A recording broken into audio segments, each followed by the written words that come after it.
Assalamualaikum warahmatullahi wabarakatuh. Kami dari kelompok 8 ingin mempresentasikan materi mata kuliah filsafat ilmu tentang metode ilmiah dan metode non-ilmiah. Nama saya Jihan Safira. Dan saya Cindy Claudia, di samping saya ada Saya Yunda Husnul Hatimah, di samping saya. Perkenalkan, nama saya Yohana Salsabella. Saya Muhammad Hafiz Fauzi.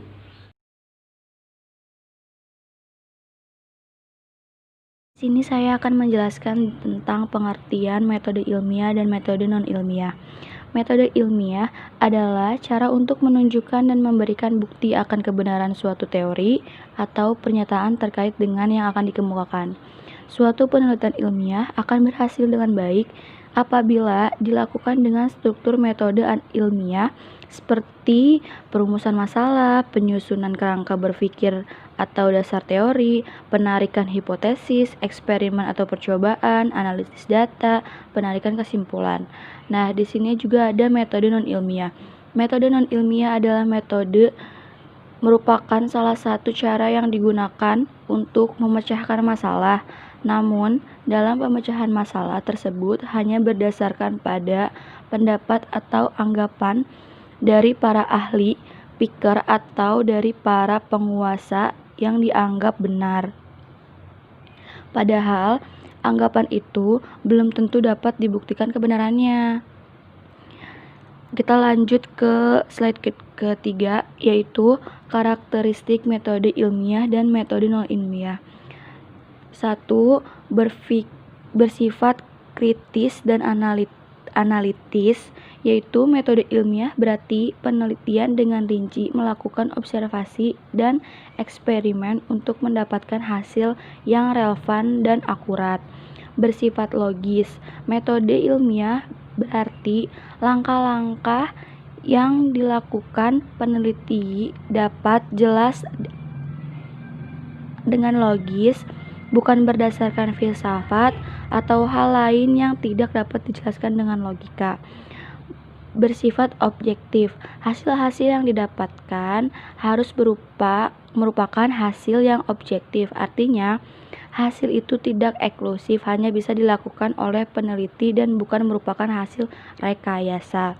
Bersifat empiris, hasil yang didapatkan dari kejadian nyata yang benar-benar terjadi, bukan karangan atau berbasis hanya dari opini peneliti sendiri atau orang lain.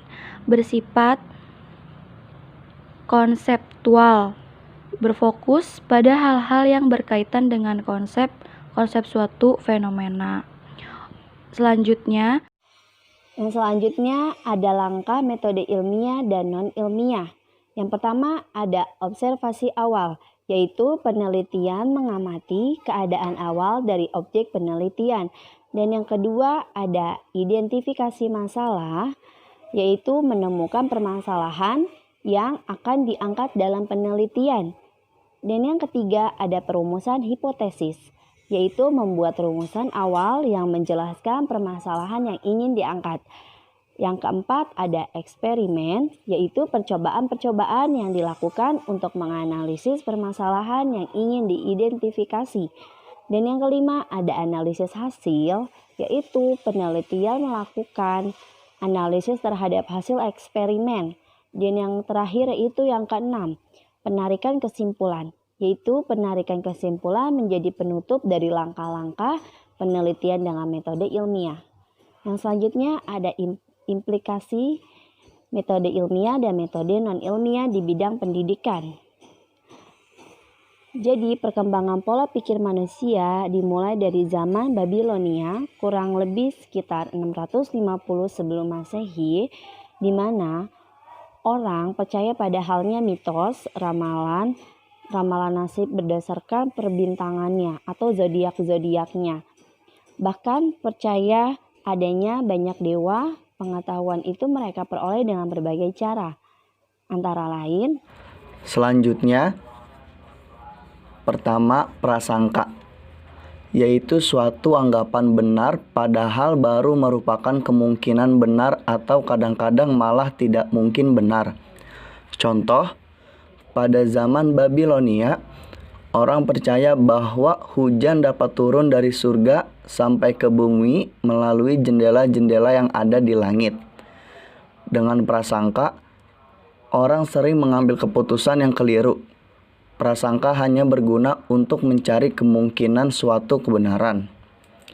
Yang kedua, intuisi, yaitu suatu pendapat seseorang yang diangkat dari perbendaharaannya, pengetahuannya terdahulu melalui suatu proses yang tidak disadari. Jadi seolah-olah begitu saja muncul pendapat itu tanpa difikir.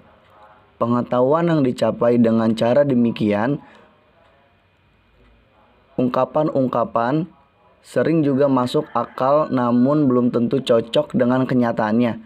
Contoh, seorang astrolog di samping rumusannya sering menggunakan intuisinya dalam memberikan ramalan nasib seseorang.